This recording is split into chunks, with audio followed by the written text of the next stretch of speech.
traits, I guess you kind of touched on them all, but both as a player and as a person, maybe could you elaborate a little bit? Yeah, so the football part, incredibly poised, has a great knowledge of both offensive scheme and defensive structure. He has the what I would call a natural ability to feel space. He can see and understand and feel without explaining exactly what it is he's feeling. He just feels it. That goes with the way he moves in the pocket. That goes with the way he sees and feels space in the defense. He's an incredibly quick processor. He has great physical tools on top of it. He's got size. He's got athleticism. You know, Cam's one of those guys I think growing up was sort of good at everything. You know, he's got a really unique athletic ability. He can move the ball with his feet. He can throw it. His release is one of the quickest releases I've seen, and he's incredibly accurate. So all of the things you look for from a physical standpoint and a mental standpoint showed up. The intangible part of it is really what separated him for us, because he's got his work ethic is top notch. He's got a chip on his shoulder. He's trying to prove every day that he's worthy, and that won't change the minute he gets here. It'll stay the same. His journey is unique. He's experienced a lot of things when it comes to new places, new faces, new teammates, and his ability to connect with all of them was incredibly impressive.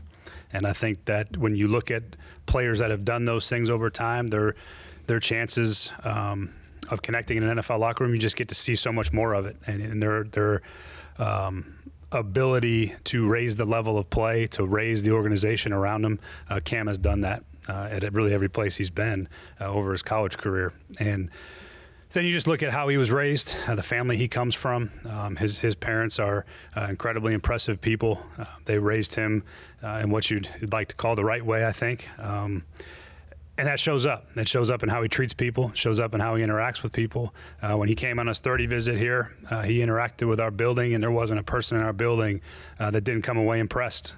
And he walked all over it. I brought him all over. We went upstairs, downstairs. His interactions, I think, if you asked anybody in the building, were really, really, really positive. And people came away with just there's an aura to him. He draws people to him. So I think everyone felt the same thing when he came in our building, which was really cool to see. The offer that the Giants made sounded pretty hefty.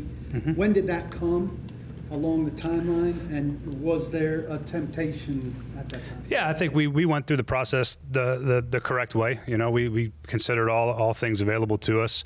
You know, as far as when and where and how much, that doesn't really matter now at this point. But those conversations, those offers, we did our due diligence, and ultimately we just felt like Cam is a player that we weren't going to let go anywhere else except here to Tennessee. So we arrived at that consensus. It took a lot of work to get there, and I don't think at any point since we made that decision there's really wasn't any conversations past that. You know, I said it before that I think when you have an opportunity to add a caliber of quarterback like Cam, those things are priceless. There's no price you put on that from draft capital standpoint, because those players end up being what you think they're capable of.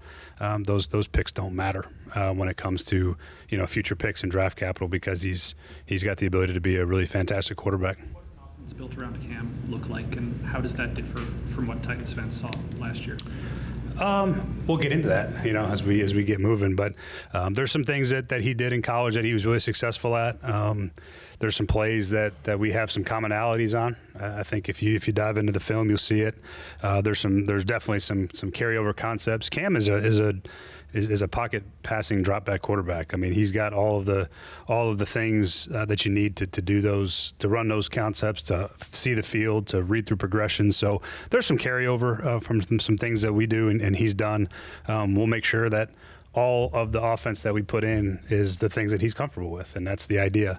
When you're trying to help a young quarterback be successful, he's got a long way to go, though. He's got to earn it. He's got to earn those reps and those rights to have all that input and that dialogue. But I have no doubt that he'll do the requisite work. You've explained multiple, in detail, some of the things that you like about him. But if you had to pick one particular feature and talent trait that he has, what would it be to make you believe that he could turn things around for this organization? To me, it's the leadership ability and the way he's able to make those around him better. That to me is a huge part of the position. And that's what I think ultimately separates. There's a lot of talented players. There's a lot of guys that can throw the football. There's a lot of guys that can play the position. But the guys that transcend have a unique ability to connect with their teammates and then raise the level of everyone around them. And I think that's what he has shown to do really at every stop he's been. And hopefully that continues here. What becomes your biggest task now in terms of maximizing his ability and his traits? Well, we got to start and get to work. You start at the basics. He's got to learn. He's got to learn a snap count. He's got to learn the formations. He's got to learn, the things that you got to get in and out of the huddle to start. So, like I said, there's a lot of work ahead. There's a lot of things that we have to do to be ready to play in September. But I think we're all up to the task. It's exciting. It's fun to be able to do that. And he's willing to put in the work as well. And we get a lot of time with these guys now, especially with the rookies as they come in. They're really not part of most of the time limits of the day, so we get all kinds of extra time on top of that. So looking forward to it. Looking forward to spending a lot of time with him, learning the offense, learning him, learning his likes and dislikes. And, he's got a lot of work ahead, learning his teammates too, learning what guys do well, learning how to communicate with them. So a lot of things to do and ultimately not a lot of time, but we'll get there. What did he say over the phone when you guys gave him a call? Yeah, I think he was a bit overcome by the moment, even though it's something that probably wasn't a huge surprise. I think that's a big moment. You're the number one pick in the NFL draft. You have your family there, something he's worked his entire life to be at. And all I told him at the moment was just, it's cool. Enjoy every second of it. And enjoy it for your family. It's a culmination of a lot of work to get to this point. And then I just reminded him that there's a lot of work to be done.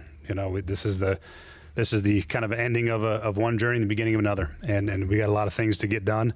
But he was excited, and he said in no uncertain terms he's got a play that he really likes. We have the play, but he said in very certain words that you better put that play in. And I said, we got it. We're putting it in. Don't worry. So I know he's ready to get going. Mike said on Tuesday that during this whole process, the evaluation process for him last couple of months, I believe Mike said there wasn't really one clear aha moment where it was obvious that he wanted Cam Ward or he was the guy. For you, through the last couple of months, was there a moment that really sparked you in terms of falling in love with him or believing that, yes, this is our guy? I wouldn't say there was one particular moment that led to that consensus decision. I watched the tape, and I liked this tape, and I was really intrigued by the talent that I saw. There's just so much of playing the quarterback position is neck up in this league, and the rest of it was where we had to find out the answers. And I would say that the first in-person experience we had with him at the combine in our formal interview setting was super impressive. And that to me was sort of the starting point. Was like, he really might have all the things that we're looking for. And again, there was still a lot of things to get to, but that moment was the first time where I felt like that he might fit what we're looking for. And then we had to go through the rest of it too.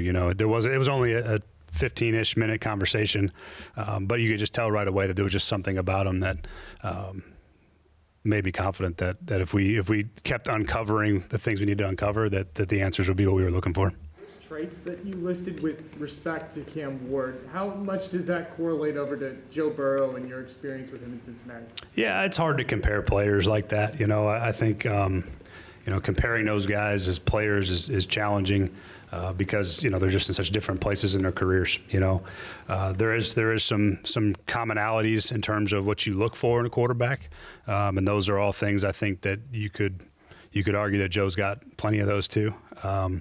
But I think I'm excited just for Cam to learn how to be Cam and show what's unique about his game. Because all these guys have something unique and they do something special. Cam's no different, and I'm excited to see what that looks like in the NFL. We've seen it in college, now we get a chance to see it at this level. What's the balance, you think, between being patient with a rookie quarterback coming in versus, obviously wanting to win more next season? Yeah, it doesn't change for me. We want to win as much as possible. We want to put our team in position to win as many games as we can. And the development of the quarterback is a part of that process.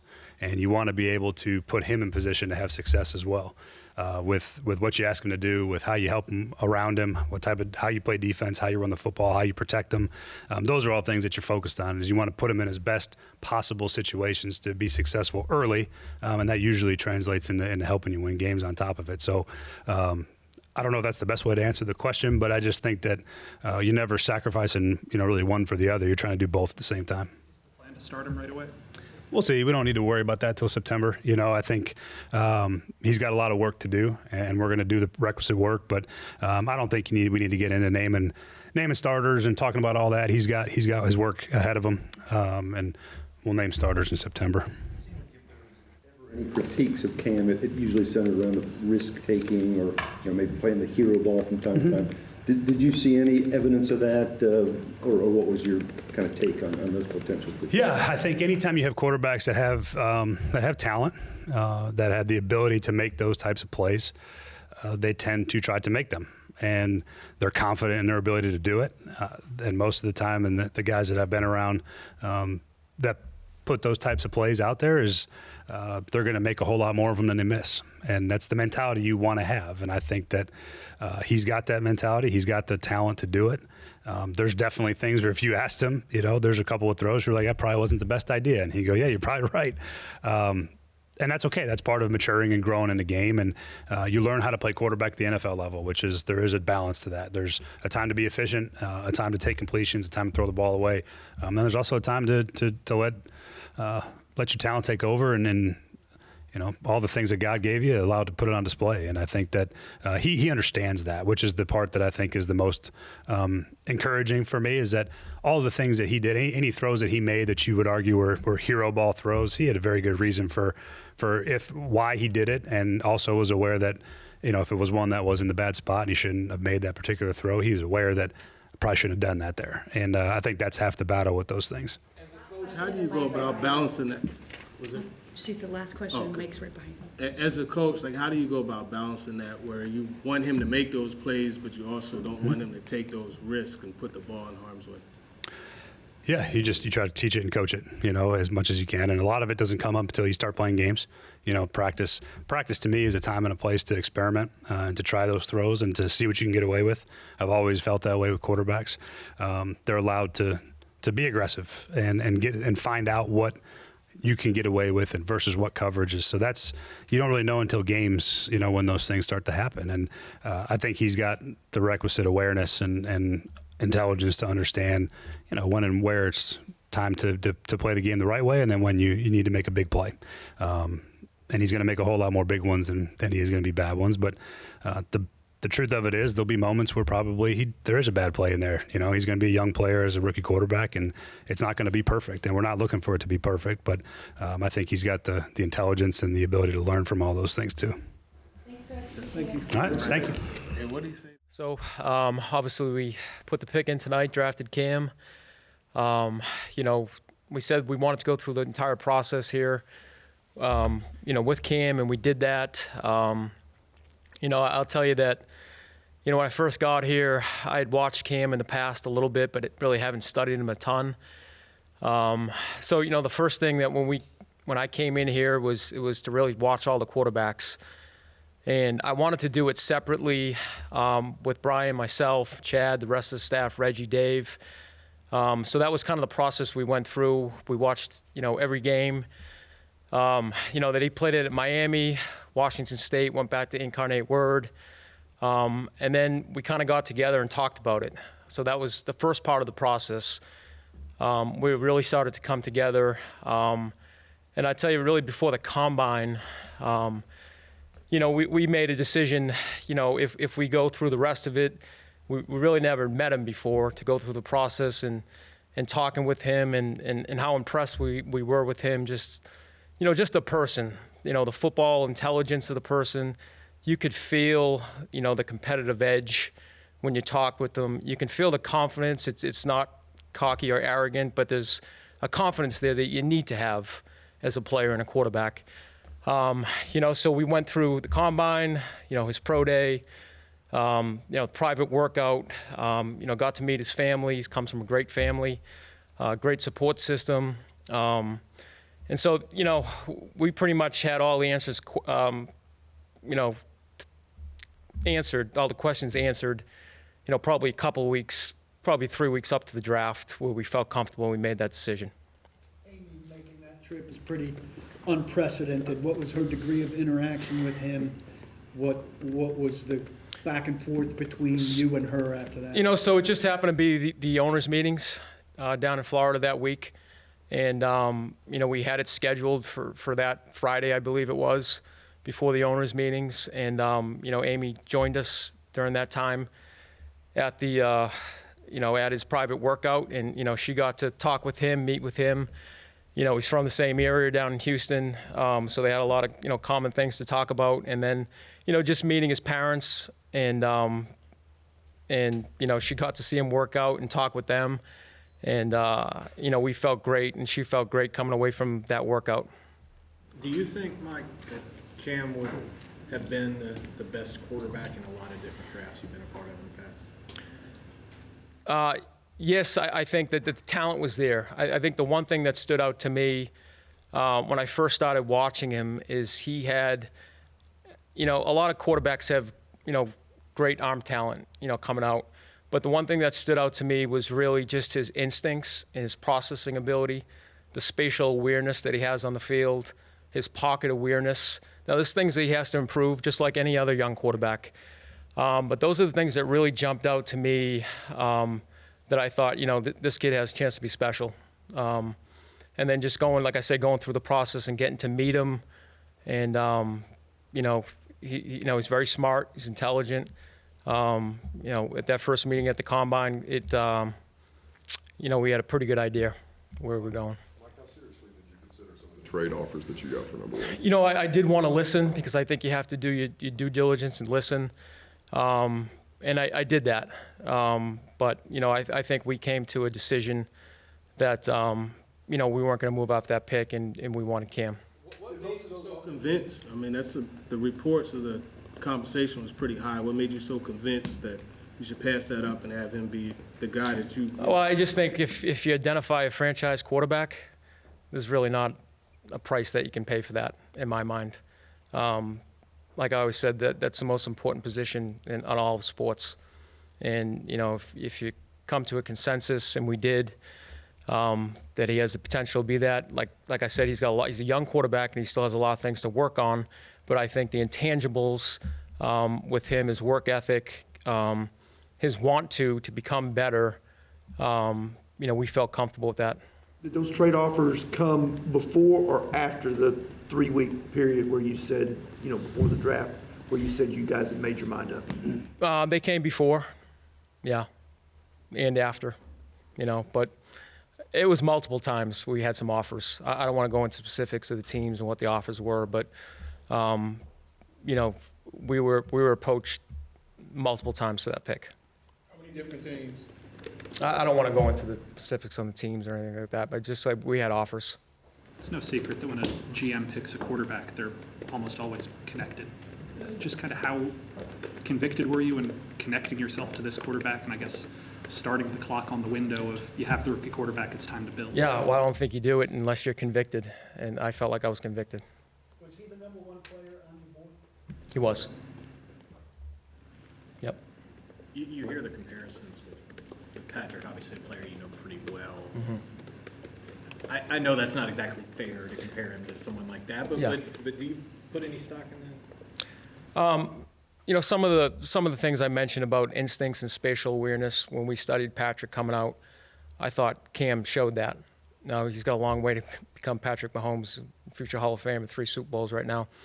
But there were certain traits I think that I saw, that I've been around Patrick a long time. His ability to process and the instincts kind of stood out to me. Do you think the veteran receivers you guys have added also help in his development? Yeah, I think Tyler, bringing him on is going to be big for us. Just having a veteran presence in there, dependable. Yeah. Do you expect that you're done for tonight, or is there any impulse to try and get back into the first round? We'll see. I'll have to go back down there, but we'll see. Does the addition of Lockett, change anything as far as the draft, the projections go? And maybe if you could just think ahead just a little bit as to what might be ahead for day 2. Yeah, not necessarily. It won't change anything that we have on the board, adding the player. I think our mindset is the same. You know, like I said, we're going to approach day 2 just seeing who the best available player is on the board for us. Like I said, we have a lot of holes right now that we want to fill. I think we want to stay true to the board and draft the best player that we can. Feel any more inclined to stick there as opposed to move, or is that TBD? It's yeah. We'll have to see, you know, what players are on the board at that point. You're Travis Hunter going to be in the division now. You're going to see him twice a year, and you had a rival give up an awful lot to go get him. Yeah. Does that make this decision, your conviction about Cam, their conviction about Travis, maybe put even more of a spotlight on it? Not necessarily. I mean, Travis is a great player. I knew that when, you know, watching him. Special talent, great kid. But it doesn't put any more pressure, any more spotlight on it now. What did it mean to be able to make that call for the first time? Yeah, I mean, it was a special moment. You know, you put a lot of work into getting in this position, and it certainly wasn't me. I just had to call him. But, you know, it really was a collaborative effort between coaches and the scouts to come to this decision. What gives you confidence about Brian's ability to develop a quarterback? Well, he's been around a lot of pretty good ones now with Peyton and Stafford, and obviously Joe. And he's gone through the development part, and we've had discussions on that and just how they developed Joe and things they did with him. So he's seen it done before, so I have full confidence in Brian. Thanks, Mike. Thank you.